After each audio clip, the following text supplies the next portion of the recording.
नमस्कार, आप देख रहे हैं न्यूज इंडिया। आपके साथ मैं हूं अभिषेक। चलिए सबसे पहले आपको सुनवाते हैं। इस समय मुख्यमंत्री पुष्कर सिंह धामी बोल रहे हैं। और कहना चाहता हूं कि मातृशक्ति और महिलाएं वो हर क्षेत्र में, आज कोई क्षेत्र ऐसा बचा नहीं है जहां मातृशक्ति पीछे हो। और उन्होंने अगर कुछ ठान लिया, संकल्प ले लिया, तो कोई आगे बढ़ने से उनको रोक भी नहीं पाया है। यदि हाथ में लेखनी ले लें तो वो वेद की ऋचाएं बन जाती हैं और रच देती हैं, और तलवार ले लें तो धरा को, जो धरा का मानचित्र है, उसे भी बदल देती है। मातृशक्ति के अंदर हमारी इतनी ताकत है, इसीलिए हमारे शास्त्रों में कहा गया है कि जहाँ भी नारी की पूजा होती है या जहाँ उनका वास होता है, वहाँ स्वयं भगवान भी जो है विचरण करते हैं, भगवान भी वहाँ पर अपना वास बनाते हैं। यही कारण है कि आज हमारी जो भारतीय सनातन संस्कृति में नारी को हमेशा एक ऊपर का दर्जा, देवी का दर्जा प्राप्त है।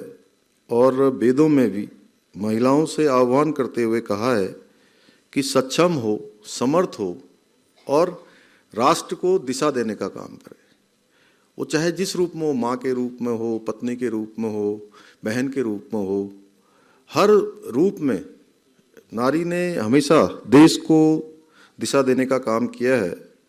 आज कोई क्षेत्र ऐसा नहीं है जहाँ वो पीछे हों, और हर क्षेत्र में पुरुषों के साथ कंधे से कंधा मिलाकर खड़ी हैं, लगातार अपनी भूमिका को आगे बढ़ा रही हूँ। आज चाहे घर हो, युद्ध का मैदान हो, या समाज का क्षेत्र हो, राजनीति का क्षेत्र हो, सिनेमा हो, वैज्ञानिक क्षेत्र हो, कृषि और शिक्षा का क्षेत्र हो, स्वास्थ्य का क्षेत्र हो, हर जगह महिलाओं ने, मातृशक्ति ने अपने आप को साबित किया है, अपने आप को दिखाया है कि उनको जो भी भूमिका मिलेगी, हर भूमिका में उन्होंने अपने आप को साबित करने का काम किया है। मुझे प्रसन्नता है कि आज प्रदेश के दुर्गम गांव-गांव में हमारी जो मातृशक्ति है वो आजीविका के क्षेत्र में अनेकों कार्यों को अंजाम दे रही हैं। चाहे वो आज सेल्फ हेल्प ग्रुप बनाकर हो, या कुटीर उद्योग, लघु उद्योग के जरिए ग्रामीण अर्थव्यवस्था को जहां एक और गति मिल रही है, एक और ये ग्रामीण अर्थव्यवस्था आगे बढ़ रही है, वहीं मैं अनेकों स्थानों पर गया हूं और अनेकों स्थानों पर मैंने देखा है कि जो हमारी मातृशक्ति के विभिन्न प्रकार के चलने वाले समूह हैं, स्वयं सहायता समूह हैं, उनके माध्यम से जहां वो स्वयं का रोजगार बना रही हैं, स्वयं का रोजगार खड़ा कर रही हैं, वहीं अनेकों लोगों को भी अपने रोजगार से, उस स्वरोजगार से जोड़ने का काम बहुत सफलतापूर्वक कर रही हैं। पिछले दिनों मैं अल्मोड़ा के हवालबाग में 2 साल से लगातार मैं जा रहा हूँ, और रेखा जी भी साथ में रहती हैं। और 1 साल में वहाँ पर मातृशक्ति ने एकदम से उस इनक्यूबेटर्स के माध्यम से जो ऋण लेकर अपना काम कर रहे हैं हमारी मातृशक्ति, और बहुत सारे स्टार्टअप के समूह, उन्होंने 1 साल पहले उनकी 6 करोड़ का ऋण टोटल, वहाँ पर जितने भी स्वयं सहायता समूह या स्टार्टअप या अन्य जो कुटीर उद्योग चला रहे हैं, 6 करोड़ का ऋण लिया था 2021 में। और मैं 1 साल बाद जब मैं वहाँ पर गया तो मुझे आप सबको बताते हुए खुशी हो रही है कि 1 साल के अंदर 3 गुने की वृद्धि करी है, और 20 करोड़ से भी ज़्यादा ऋण लेकर अपना काम कर रही हैं। और वहीं उत्तराखंड से इस वक्त की बड़ी खबर आपको बता दें। 15 मार्च को पेश होगा उत्तराखंड का बजट। गैरसैंण में 13 मार्च से बजट सत्र की शुरुआत होगी, और आपको बता दें कि बजट को लेकर सीएमओ ने जानकारी दी है। बजट को लेकर सभी वर्गों से विचार विमर्श जारी है। सीएमओ की तरफ से यह कहा गया है, समाज के प्रत्येक वर्ग से सुझाव लिए जा रहे हैं। तो यह बड़ी खबर आपको बता दें, गैरसैंण में बजट सत्र इस बार शुरू हो रहा है 13 मार्च से। तो अधिक जानकारी के साथ सहयोगी हितेश हमारे साथ जुड़ रहे हैं। हितेश, क्या उम्मीदें की जाए, इस बार का जो बजट है वो कैसा रह सकता है? बातचीत अभी चल रही है। जी बिल्कुल, देखिए गैरसैंण में इस बार जो बजट सत्र होने वाला है 13 मार्च से शुरू हो जाएगा। 15 मार्च को वित्त मंत्री जो प्रेमचंद अग्रवाल है वो बजट पेश करेंगे 15 मार्च को, और पूरे उत्तराखंड के युवाओं की, पूरे उत्तराखंड की जनता की इस बजट से बहुत सारी आशाएं हैं, उम्मीदें हैं, क्योंकि जिस तरीके से जोशीमठ में भू धसाव के मामले सामने आए, दरारों के मामले सामने आए, कई ऐसे मुद्दे उत्तराखंड के हैं। अंकिता हत्याकांड जैसा मुद्दा भी है, उसमें भी सीबीआई की जांच की मांग को लेकर उत्तराखंड के जो लोग आंदोलनकारी वो लगातार लगे हुए हैं। तो काफी सारे ऐसे मुद्दे हैं, क्योंकि जिस तरीके से प्रत्येक वर्ग की बात मुख्यमंत्री पुष्कर सिंह धामी ने कही, प्रत्येक वर्गों से सुझाव लिए जाएंगे, क्या कुछ बेहतर इस बार कर सकते हैं, क्योंकि ये जो गैरसैंण में होने वाला बजट है इसमें विपक्ष ने लगातार धामी सरकार को घेरने का काम किया है। तो उसके बाद में यह फैसला लिया गया है सत्तारूढ़ की तरफ से कि इस बार का जो बजट का जो सत्र है वो गैरसैंण में किया जाए। तो यही वजह है, क्योंकि सभी वर्गों से विचार विमर्श करने की बात मुख्यमंत्री ने कही है। तो इसमें साफ तौर पर यही कहा जा सकता है कि कुछ ना कुछ बेहतर उत्तराखंड के लिए इसमें मिलने वाला है। जी। तो अलग अलग वर्गों से बात की जा रही है, यानी कि जो कहा जाता है कि सबका साथ और सबका विकास जो बीजेपी की थीम है, उसी दिशा में ये बजट भी आगे बढ़ रहा है कि हर वर्ग को साधने की कोशिश भी होगी बजट में। जी बिल्कुल, देखिए हर वर्ग को साधने की पुरजोर कोशिश में धामी सरकार करेगी, क्योंकि अभी आगामी लोकसभा चुनाव है और लोकसभा के मद्देनजर लगातार मुख्यमंत्री पुष्कर सिंह धामी सभी वर्गों से अपनी बात भी कर रहे हैं लगातार। जैसा कि आप देखते हैं कि जहां का भी दौरा मुख्यमंत्री पुष्कर सिंह धामी करते हैं तो सुबह के समय, प्रातः के समय मुख्यमंत्री पुष्कर सिंह धामी सभी वर्गों के लोगों से मिलते हैं, चाहे वो ठेली वाले हो, चाट वाले हो, दुकानदार हो, चाय वाले हो, सभी वर्गों से मिलने का काम करते हैं। धरातल पर क्या चल रहा है उसकी पूरी समीक्षा भी मुख्यमंत्री करते हैं। तो वास्तव में ये जो गैरसैंण का जो बजट है इससे काफी सारी लोगों की उम्मीदें भी हैं और इसमें कुछ ना कुछ बेहतर उत्तराखंड को मिल सकता है। जी चलिए ठीक है हितेश, आप हमारे साथ बने रहें, आगे भी खबरों पे अपडेट आपसे लेंगे। 13 मार्च से उत्तराखंड का बजट सत्र शुरू होगा। विपक्ष ने सरकार को घेरने की रणनीति बनाई है। कांग्रेस गैरसैंण विधानसभा का घेराव करेगी। अंकिता मर्डर केस और कानून व्यवस्था को लेकर घेरने की तैयारी। बेरोजगारी और भर्ती घोटालों का मुद्दा उठाएगा विपक्ष। उत्तराखंड विधानसभा का बजट सत्र गैरसैंण में 13 मार्च से शुरू हो रहा है। एक तरफ सरकार बजट सत्र को ऐतिहासिक बनाने की कोशिश कर रही है, तो दूसरी तरफ विपक्ष सरकार को घेरने की तैयारी कर रहा है। पूर्व नेता प्रतिपक्ष और चकराता विधायक प्रीतम सिंह ने कहा कि बजट सत्र में सरकार को घेरने के लिए विपक्ष के पास मुद्दों की कमी नहीं है। अंकिता भंडारी हत्याकांड की सीबीआई जांच, प्रदेश की ध्वस्त कानून व्यवस्था, बेरोजगारी और भर्ती परीक्षाओं में हो रही नकल पर विपक्ष सरकार को सदन में घेरेगा। आप देख लीजिए प्रदेश की बिगड़ती हुई कानून व्यवस्था, अंकिता भंडारी हत्याकांड और तमाम घटनाएं इस प्रदेश के अंदर घटी है, उस पर हम सरकार को घेरने का काम करेंगे। बेरोजगारी का मुद्दा सबसे महत्वपूर्ण मुद्दा है और जिस तरीके से प्रदेश के अंदर आए दिन हर परीक्षा में नकल हो रही है, तो इस मुद्दे को हम सदन के अंदर उठाने का काम करेंगे। महंगाई अपने चरम पर है। होली का जो तोहफा सरकार ने दिया, गैस की कीमतें बढ़ा करके, महंगाई एक मुद्दा है। अर्थव्यवस्था पूरी तरीके से ध्वस्त है। विकास के कार्य अवरुद्ध है। सरकार ने कहा था कि हम इस प्रदेश के अंदर मजबूत लोकायुक्त लाएंगे। 5 साल पहले के गुजर गए, 1 साल ये भी गुजर गया है। 6 साल में लोकायुक्त नहीं ला पाई सरकार। तो मैंने कहा ना कि तमाम मुद्दे हैं, विषय को लेकर हम सरकार को घेरने का। तो सहयोगी हितेश हमारे साथ बने हुए हैं अधिक जानकारी के साथ। हितेश, अब देखिए एक तरफ सरकार इस बजट को ऐतिहासिक बनाने की कोशिश में तो लगी है, लेकिन विपक्ष भी कई मुद्दे लेकर आगे बढ़ रहा है जिसको लेकर सरकार के सामने चुनौतियां खड़ी करेगा। जी बिल्कुल, देखिए लगातार जिस तरीके से धामी सरकार अपने बजट को ऐतिहासिक बनाने में लगी हुई है, तो वहीं दूसरी ओर जो कांग्रेस है उसने घेरने की पुरजोर तैयारी गैरसैंण में इस बार बीजेपी सरकार को कर ली है, क्योंकि कई ऐसे सारे मुद्दे हैं जिनको लेकर कांग्रेस पार्टी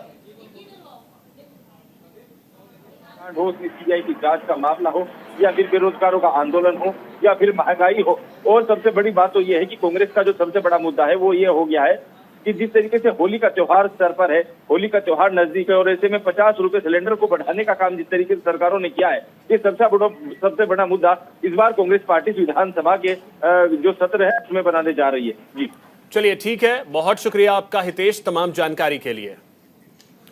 खबर हरिद्वार से है, जहां होली मिलन समारोह का आयोजन किया गया। पूर्व मुख्यमंत्री हरीश रावत भी जमकर होली खेलते नजर आए। इस दौरान उन्होंने धामी सरकार पर चारधाम यात्रा के बहाने तंज कसते हुए कहा कि सरकार की अपनी चौखट को ठीक करना पड़ेगा। तो वहीं दूसरी तरफ एक निजी होटल में आयोजित होली मिलन समारोह में उत्तराखंड के वित्त मंत्री प्रेमचंद अग्रवाल भी शामिल हुए। इस मौके पर वित्त मंत्री ने कहा कि हरिद्वार संतोष गंगा की नगरी है, यहां से संदेश पूरे देश में जाता है। मैं सभी लोगों को होली की शुभकामनाएं देता हूं। वहीं उन्होंने चारधाम यात्रा को लेकर कहा कि यात्रियों को किसी भी तरह की कोई परेशानी नहीं हो, इसके लिए प्रयास किए जा रहे हैं। खुशी का माहौल है। आओ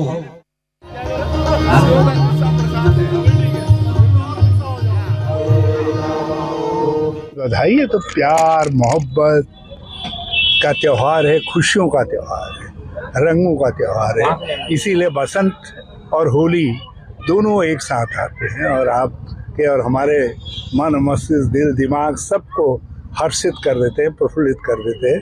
ये कौमी एकता का त्यौहार है, प्रेम और मोहब्बत का त्यौहार है। हमेशा हम लोग खुशी खुशी मनाते रहें। और हरिद्वार की एक खासियत है, हरिद्वार ने फूलों की होली को जो है सारे देश में प्रसिद्ध कर दिया। तो मैं हरिद्वार के लोगों को ये फूलों की होली के लिए बहुत बधाई देता हूँ। ये संतों की नगरी, ये गंगा की नगरी हरिद्वार, जहाँ पे निश्चित रूप से एक पूरा संदेश देश भर में जाता है। सभी को बहुत बधाई दे रहा हूँ, बहुत शुभकामनाएं दे रहा हूँ। यात्रा कैसे सफल हो, आने वाले लोगों को हम क्या सुविधा दे सकते हैं, कुल मिला के आप ये देखिए कि ये पर्वतीय क्षेत्र है जहाँ पे अनेकों चुनौतियाँ हमारे सामने रहती हैं। तो इस प्रकार के मानक तय करते हैं, उस मानकों को हम लोग चुनौती नहीं, हम अवसर के रूप में भी समझते हैं कि जहाँ चुनौतियाँ थी वहाँ उनको बड़े अच्छे ढंग से हम करके और स्वाभाविक रूप से हमारी यात्रा सफल हो, माँ गंगे से प्रार्थना भी करते हैं। आप देखते हैं पिछली बार 50 लाख से ज़्यादा श्रद्धालु हमारी इस चारधाम यात्रा में आए थे। उम्मीद कर रहे हैं इस बार और ज़्यादा लोग इसमें आएंगे, उसकी तैयारी के लिए हम लोग इस प्रकार के काम कर रहे हैं। हरिद्वार पुलिस ने 5 लाख की रंगदारी मांगने वाले पश्चिमी उत्तर प्रदेश के कुख्यात सुनील राठी के गुर्गे को गिरफ्तार किया। ये बड़ी खबर आपको बता रहे हैं। हरिद्वार जेल में बंद कुख्यात सुनील राठी जेल के भीतर रहकर ही फिरौती और रंगदारी का नेटवर्क चला रहा था। पुलिस ने प्रॉपर्टी डीलर से फोन पर 50 लाख रुपए की रंगदारी मांगने और जान से मारने की धमकी देने पर सुनील राठी के गुर्गे सुशील गुर्जर को गिरफ्तार कर लिया है। सुशील गुर्जर के पास से पुलिस को बुलेट प्रूफ स्कॉर्पियो कार और 10 जिंदा कारतूस के साथ पिस्टल भी बरामद किया।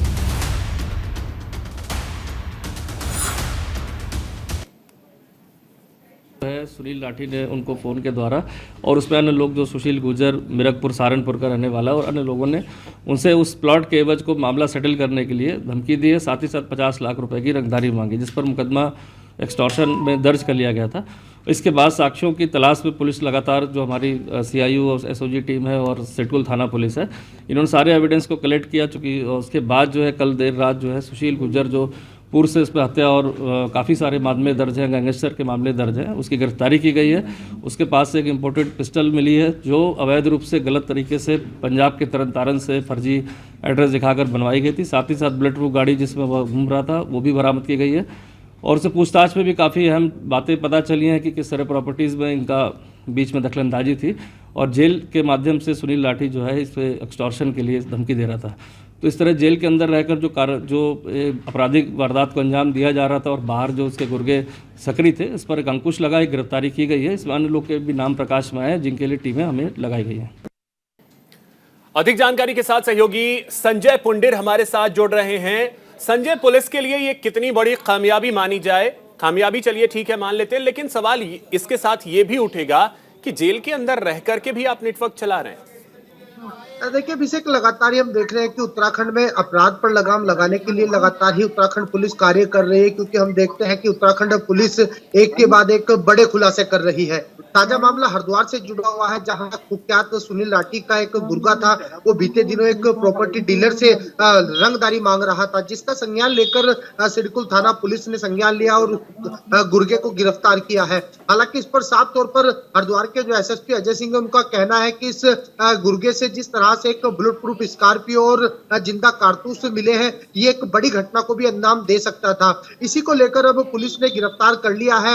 हालांकि खुलासे में साफ तौर पर बताया है कि इस तरह के जो भी अपराधी होंगे उन्हें जेल भेजा जाएगा। और जिस तरह से, क्योंकि हम देख रहे हैं कि जो कुख्यात सुनील राठी इन दिनों हरिद्वार की जेल में बंद है और वहीं से ही अपना एक बड़ा नेटवर्क चला रहा है, इसी को लेकर तमाम जो पुलिस है वो भी कहीं ना कहीं मॉनिटरिंग कर रही है और जो इस तरह की घटना को अंजाम देने की फिराक में होता है, पुलिस उसे पहले ही जेल भेज देती है। अभिषेक। ठीक है संजय, आप हमारे साथ बने रहें, आगे भी खबरों पे अपडेट आपसे लेंगे। चंपावत से खबर है, जहां भीषण सड़क हादसा सामने आया। तेज रफ्तार कार खाई में जा गिरी। हादसे में 3 लोगों की मौके पर ही मौत हो गई, जबकि 2 लोग इसमें घायल हुए। एसडीआरएफ की टीम जो है वो रेस्क्यू में जुट गई। ये बड़ी खबर आपको बता रहे हैं चंपावत से, जहां एक भीषण सड़क हादसा सामने आया। तेज रफ्तार कार खाई में जा गिरी और आपको बता दें कि इस हादसे में 3 लोगों की मौके पर ही दर्दनाक मौत हो गई, जबकि इसमें 2 लोग घायल हुए। दोनों की हालत गंभीर बताई जा रही। ये बड़ी खबर। रेस्क्यू में लगातार एसडीआरएफ की टीम जुटी हुई है। जो घायल हैं उन्हें इलाज के लिए अस्पताल भेजा गया। ये तस्वीरें हम आपको दिखा रहे हैं, जहां पे जो 2 लोग घायल हैं उन्हें इलाज के लिए लाया गया। चंपावत में एक भीषण सड़क हादसा। खबर लक्सर से है, जहां अवैध शराब के खिलाफ चलाए जा रहे अभियान में पुलिस को बड़ी सफलता मिली है। पुलिस ने प्रतापपुर गांव के जंगल में ड्रोन से खींची गई तस्वीर के आधार पर छापेमारी की। इस दौरान पुलिस ने करीब 5000 लीटर कच्ची शराब बरामद की। आपको बता दें कि पुलिस ने 1 सप्ताह के भीतर आधा दर्जन जगहों पर छापेमारी कर हजारों लीटर लहन और शराब पकड़ी है।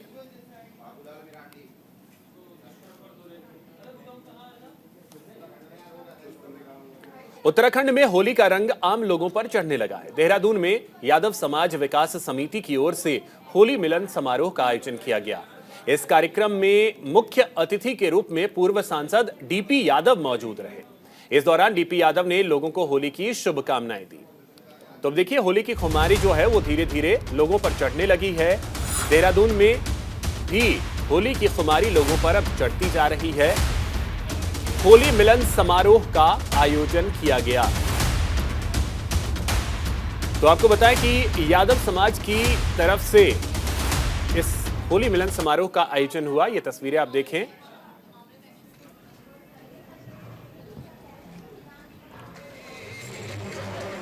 और यहां फूलों की होली खेली गई। ये तस्वीरें देहरादून से हम आपको दिखा रहे हैं।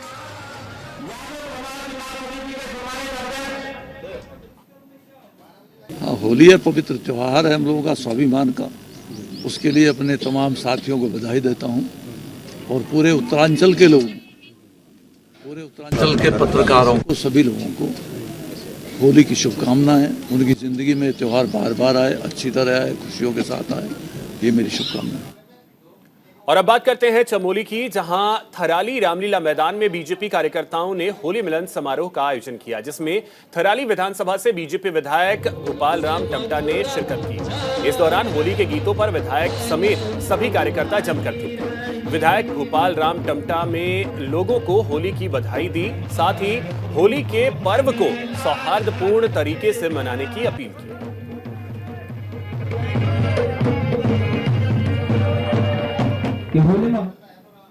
हाँ, निश्चित रूप से आज रंगों का त्योहार, सौहार्द का त्योहार, मिलन का त्योहार।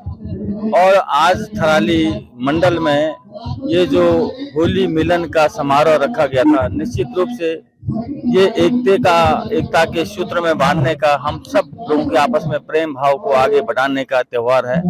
और मुझे बड़ी खुशी है, मैं इस मौके पर आज अपने थराली मंडल के सम्मानित मंडल अध्यक्ष जी को, दोनों महामंत्रियों को और जिले के महामंत्री हमारे श्री राकेश जोशी को और तमाम पूर्व मंडल अध्यक्ष से लेकर के सारे मंडल के जो हमारे लोग आए हैं और पूरे क्षेत्र के लोग जो आए हैं, मैं सबको रंगों के त्योहार होली की बहुत बहुत शुभकामनाएं देता हूं। खबर लक्सर से है, जहां इन दिनों तालाब के गंदे पानी से गांव के कई लोग परेशान हैं। लोगों का कहना है कि तालाब का गंदा पानी ओवरफ्लो होकर खेतों और घरों में घुस रहा है। पानी भरने से कई घरों की दीवारों में दरारें आ गई हैं। स्थानीय लोगों का आरोप है कि नगरपालिका और तहसील के अधिकारियों से कई बार शिकायतें की जा चुकी हैं, लेकिन अब तक समस्या का समाधान नहीं हुआ है। हमारा ये इसमें पानी भरा पड़ा है और हमारा जो खेत 3 बीघे भी पूरा नहीं हो रहा है। अब पानी अब 20 मारा है, इस पानी की कोई निकासी नहीं है। अब बरसात में तो इसमें नाकू सांप तक के आ जाए और यहाँ पर हमारा जीना भी दोबार हो रहा है और हम सड़े हुए हैं। 3 बीघे की पैदावार भी खत्म हो गई बिल्कुल इसमें से। और हम तो इसमें से दुनिया सफाई की बात करिए, सरकार बहुत कर रही है कि भाई इसमें ये करो वो करो सफाई के लिए, और यहाँ तो इसमें कीचड़ फंसे हुए हैं, यहाँ सांप वाप सब आते रहता है और कोई जिंदगी का जरा दुबार हो रहा है हमारा। गंदा पानी आ रहा है, 15-20 घर है यहाँ से जो बिल्कुल इनका जीना दुभर हो रहा। सरकार एक तरफ से कहे बहुत अच्छे काम करो और एक तरफ गंदगी का बुरा बम्बार है, बीमारी का डर है और नाकू भी आते हैं। नाकू 3 है इसमें बोला जी, और आज तो कोई समाधान नहीं। पानी भर रहा था आपका जो 3 बीघे का घर जो है हमारा है वो, इसमें नक्कू और पानी अलाप शराब बन रहा है। गाँव का पानी सर जो बर्दाश्त नहीं हो रहा, निकासी बंद। लक्सर गांव के 20 से अधिक परिवार कहीं ना कहीं नरक की जिंदगी जीने को मजबूर हैं। इसकी वजह यह है कि तालाब का गंदा पानी उनके घरों में घुस रहा है और हालात इस कदर खराब हैं कि जो उनके मकानों की दीवारें हैं वो भी जर्जर हो गई हैं लगातार पानी जल भराव होने की वजह से। और एक खतरा और बढ़ रहा है कि जैसे जैसे बरसात का मौसम नजदीक आएगा तो ये खतरा और ज्यादा बढ़ जाएगा, यानी कि जल भराव और ज्यादा होगा और उसमें सांप और खतरनाक यानी घड़ियाल जैसे जंतु भी उनके घरों में घुसने का खतरा लगातार बढ़ता है। लोगों का कहना है कि जिस तरह से ये समस्या खड़ी हुई उसके साथ साथ उन्होंने प्रशासन और एसडीएम यानी कि जो तहसील प्रशासन सबको कहीं ना कहीं शिकायती पत्र भेजे, मौखिक रूप से जानकारी दी। तहसील दिवस में भी ये मसला उठा लेकिन कार्रवाई के नाम पर कुछ नहीं हुआ। इसकी यह भी एक वजह मानी जा रही है कि कहीं ना कहीं जो तालाब है उसकी सफाई न होने की वजह से पानी ओवरफ्लो हो रहा है और उसमें लाखों का खर्चा है। हो सकता है कि नगर पालिका इसलिए उसका कोई निकासी का प्रबंध नहीं करा पा रही है या फिर कुछ और वजह है। ये एक बड़ा सवाल है। कब तक इन लोगों को उस जल भराव की समस्या से निजात मिलेगी, देखने वाली बात है। Jasbir Singh, news India, Laksar. अखिल भारतीय सफाई मजदूर ट्रेड यूनियन के कार्यालय पर प्रदेश के सफाई मजदूरों की समस्याओं को लेकर महत्वपूर्ण बैठक का आयोजन किया गया। इस दौरान पदाधिकारियों में सरकार के खिलाफ आक्रोश देखने को मिला। उनका आरोप है कि मजदूरों की समस्या को लेकर मुख्यमंत्री, मुख्य सचिव को कई बार पत्र लिखा गया लेकिन समस्या का समाधान नहीं हुआ है। यूनियन के सदस्यों ने सरकार को चेतावनी देते हुए कहा कि अगर जल्द मामले का निपटारा नहीं होता है तो आंदोलन किया जाएगा।